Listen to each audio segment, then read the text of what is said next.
तब जाकर आप ईद की नमाज पढ़ते। और रोजा का हुक्म अल्लाह के कुरान में है, या अय्युहल्लज़ीना आमनू कुतिबा अलैकुमुस्सियाम कमा कुतिबा अलल्लज़ीना मिन क़ब्लिकुम लअल्लकुम तत्तक़ून। ये कुरान करीम के अंदर आप ईद उल अज़हा मनाते यानी कुर्बानी देते, इसका चर्चा भी कुरान करीम के अंदर मौजूद है। और हजरत इब्राहिम की एक सुन्नत हम लोग अदा करते। एक तो ये रमजान के मुबारक महीने में आप शबे बारात शबे कदर मनाते, आखिर की ताक रातों में यानी 21 की रातों में, 23 की रातों में और 25 की रातों में, 27 की रातों में आप लोग शबे कदर मनाते हैं। उस दिन इबादत करने की, उस रात में इबादत करने की बड़ी फजीलत है। यानी इस्लाम में कोई त्योहार मनाया जाता है तो उसका ऑर्डर कहां पर है?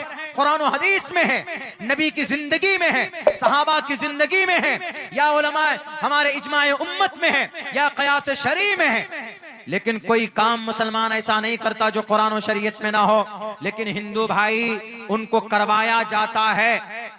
करवाया इसलिए जाता है, ये जो कुंभ का मेला है इसकी शुरुआत हुई कैसे? इसकी शुरुआत ऐसे हुई कि जब अमृत का मतलब ऐसा पानी जिसको आप पी लेंगे तो आपको मौत नहीं मार पाएगी, ये अमृत का मतलब। बोलते हैं अमृत जल पी लिया, अब ये फना नहीं हो सकता, अब ये क्या हो गया, अब ये अमर हो गया। अमर होने का कॉन्सेप्ट गलत है। कुल्लु नफ्सिन ज़ाइक़तुल मौत, हर इंसान को, हर जानदार को मरना है। All must to die, everything will be finished, the whole world will be destroyed, पूरी दुनिया खत्म होगी, ये अकीदा है। लेकिन क्या कहा गया कि अमृत जल समंदर के बीच में दो शक्ति की लड़ाई हुई। एक तरफ अच्छे लोग जिसको देवता बोलते हैं और एक तरफ राक्षस लोगों की लड़ाई हुई। ये ध्यान हुई कि अमृत जल कहां ढूंढो तो, और जिसको अमृत जल मिल जाए तो वह आदमी, सब लोग लड़ाई करेंगे, अरे हमको भी अमृत पीना है क्योंकि हमको मरना नहीं है, हमको जिंदा रहना है। हर आदमी यही कोशिश करेगा।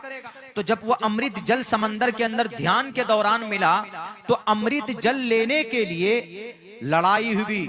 कहां? आसमान में। कितने दिन? 12 साल तक लड़ाई हुई। किन में? देवता में और राक्षस में, यानी अच्छे और बुरे लोगों में लड़ाई हुई अमृत जल छीनने के लिए। और वो अमृत जल, अमृत कुंभ का जो अमृत था वो कहां पर था? वो एक प्याले में था, वो एक कुंभा में था। कुंभा में, कुंभ का मतलब एक घड़े में था अमृत का पानी। अब राक्षस चाहता था मुझे मिले, देवता चाहता था हमें मिले, क्योंकि हमें पीकर जिंदा रहना है, मरना नहीं है, हमें फना नहीं होना है। बहरकत 12 साल तक लड़ाई हुई, जंग हुई दोनों में। लेकिन जब इसको इंद्रजीत का बेटा जयंत ये इसको लेकर जब आसमान में और जाने लगा, भागने लगा, तो झीना झपटी में वो कुंभ का जो घड़ा था उससे 4 कतरे अमृत जल के गिर पड़े। 4 कतरे गिरे जमीन पर, 4 कतरे 4 शहर में गिरे।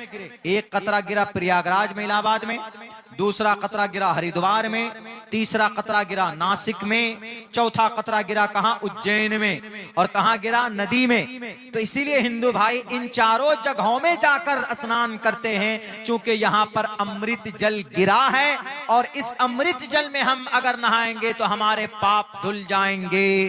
इसीलिए कुंभ के मेले में, कुंभ का मेला लगता है और कुंभ के मेले में सबसे बड़ा अमल क्या होता है? नहाना।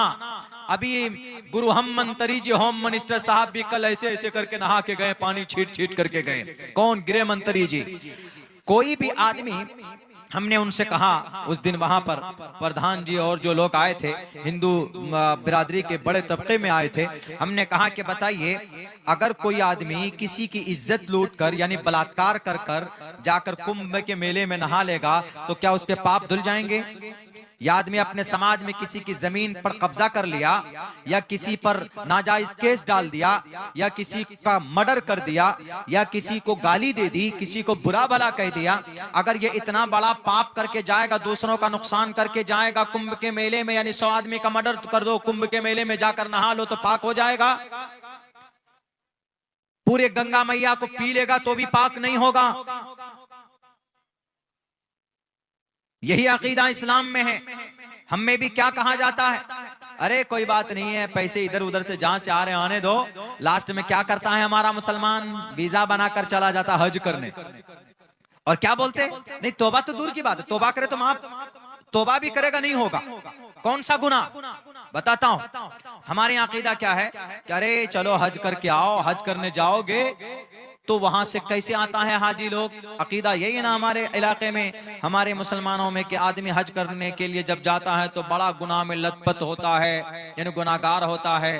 लेकिन जब वहां हज करके आता है तो ऐसे आता है जैसे माँ के पेट से बच्चा मासूम निकलता है, ऐसे ही वह हाजी मासूम बनकर निकलता है। तो क्या ये सही है? बिल्कुल सही नहीं है। अगर उस हाजी ने पहले किसी का पैसा बेईमानी करके रखा है, किसी की नाजायज जमीन पर कब्जा किया हुआ है, खेत का हाल यहां तक काट कर यहां कर दिया है, डंडे के जोर पर कोई बोला नहीं डर से कि नहीं भाई हाजी साहब है, पैसा वाला, मुखिया जी है, ये अंदर ही कर देगा, चुपचाप रहो, तो क्या हज करने से उसका ये गुनाह भी माफ होगा? एक बार क्या, अगर पूरी जिंदगी हज करता रहेगा, मर जाएगा मक्का में, जन्नतुल बकी में भी दफन हो जाएगा, तो उसका ये गुनाह माफ नहीं हो सकता है। कुंभ का मेले में नहाओ कि हज में जाकर काबतुल्लाह का खिलाफ पकड़ कर रो, रब्बे जुल जलाल माफ नहीं करेगा। रब कौन सा गुनाह माफ करता है? जो रब से ताल्लुक है। नमाज अल्लाह का हक है, नमाज अल्लाह ने पढ़ने के लिए बोला है, अल्लाह का हक है। आपने नमाज नहीं पढ़ी, आपने तौबा की, आंसू बहाया, अल्लाह कभी कभी कहता है चलो बंदा मैंने तुम्हें माफ कर दिया, चलो तुमने नमाज नहीं पढ़ी लेकिन तुमने आंसू बहाया, मुझे बहुत पसंद आया, मैंने माफ कर दी। आदमी रोजा नहीं रखा, आदमी ने ज़कात नहीं दिया, आदमी ने हज फर्ज था हज भी नहीं किया, यानी अल्लाह के लिए जो काम जिसको हुकूकुल्लाह बोलते हैं, यानी अल्लाह का हक आपने अदा नहीं किया है, तो आप दुआ करोगे, हज करने जाओगे, वहां रोकर दुआ मांगोगे, या हज करने नहीं जाओगे, मस्जिद में सर झुकाकर पेशानी जमीन पर डालकर आंसू के 2 कतरे बहाकर अल्लाह से दुआ करोगे, तो अल्लाह माफ कर सकता है, मुमकिन है अल्लाह माफ कर देगा। लेकिन अल्लाह कौन से गुनाह को माफ नहीं करता?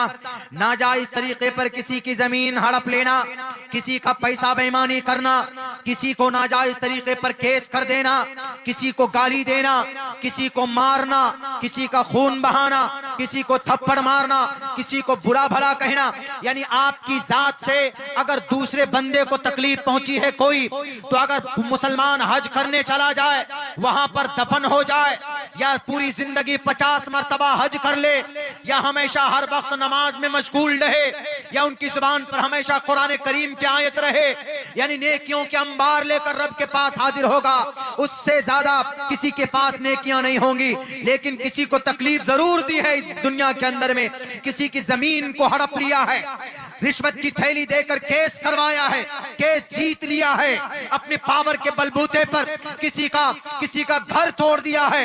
ये जो सीएम साहब घर तोड़ रहे हैं, इनका भी हिसाब होगा मरने के बाद, कल कयामत में, परमात्मा के नजदीक में। लेकिन मुसलमानों के ताल्लुक से खुसूसन ये पैगाम, मुसलमानों अल्लाह का हक आपने अदा नहीं किया है, तो केस करवाया है, केस जीत लिया है, अपने पावर के बलबूते पर किसी का घर तोड़ दिया है।